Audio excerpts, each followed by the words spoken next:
In 1895, Pope Leo XIII penned an encyclical to the Catholic Church in the United States.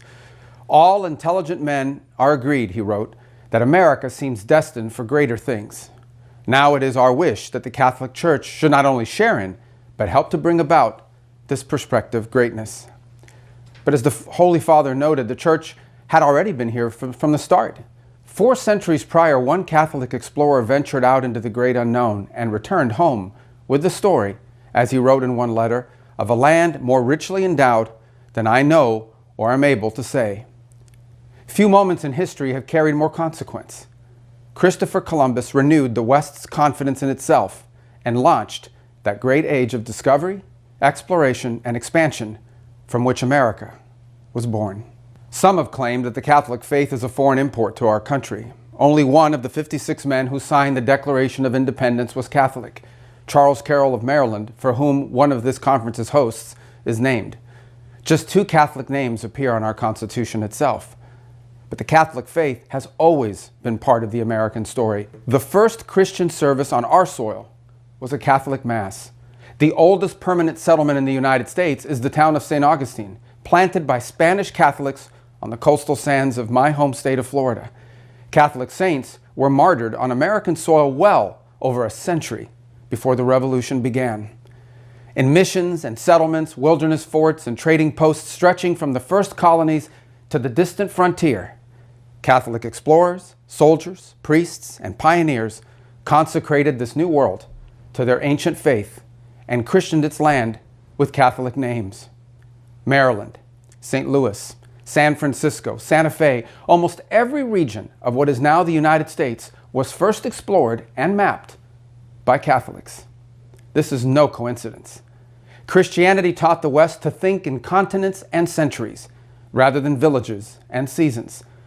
The Church calls us, as Christ told St. Peter, to duc al altum, to put out into the deep.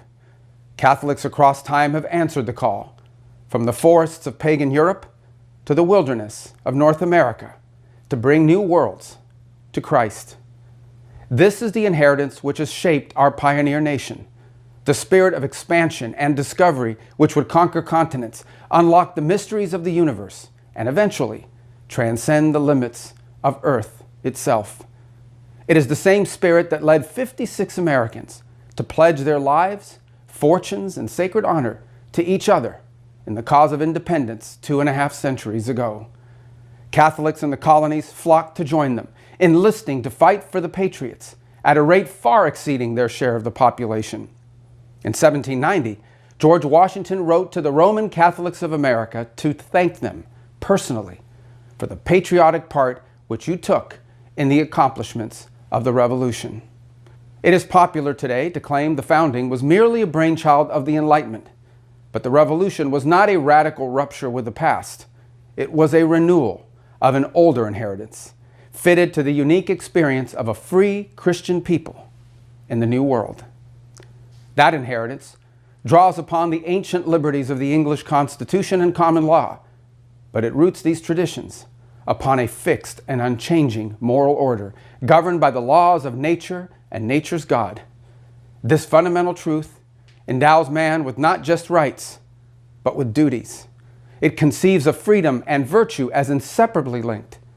We see this in the structure of our political order itself, built not to sanction license, but to restrain passion, check ambition with ambition, and secure the common good.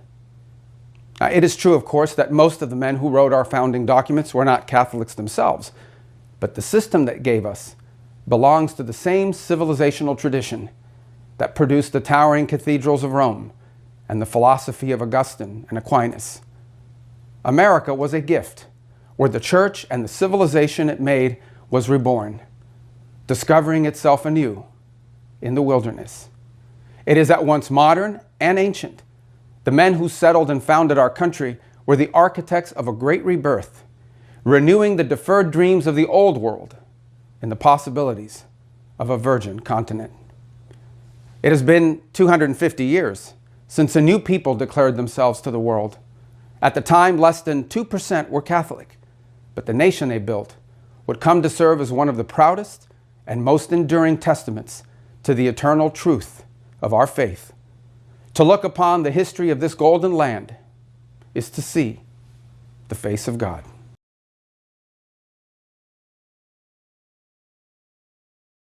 But ladies and gentlemen, I'm not here primarily, Victor, because of the economic cooperation between our countries. I'm here because of the moral cooperation between our two countries. Because what the United States and Hungary together represent under Victor's leadership and under President Trump's leadership is the defense of Western civilization. The defense of the idea that children should be able to go to school and get educated and not indoctrinated. The defense of the idea that European and American families should be able to transport themselves and be able to afford to heat and cool their homes. The defense of the idea that we are founded on a certain Christian civilization and Christian values that animate everything from freedom of speech to rule of law to respect for minority rights and protection of the vulnerable. There is so much that unites the United States and Hungary, and unfortunately, there have been too few people who have been willing to stand up for the values of Western civilization. Viktor Orbán is the rare exception that has unfortunately proved the rule. That's one of the reasons why I'm here. Is my anger the betrayal?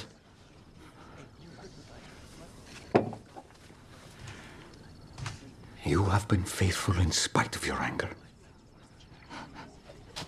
I'm trying. I know.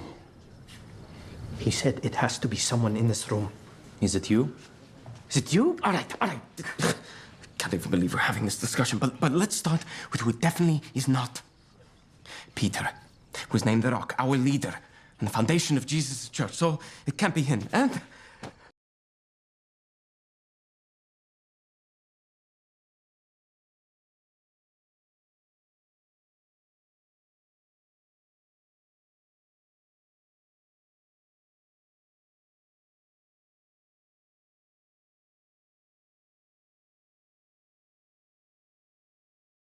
if he had fed us the manna and had not given us the Shabbat, it would have been enough. If he had given us the Shabbat and not brought us before Mount Sinai, It would have been enough.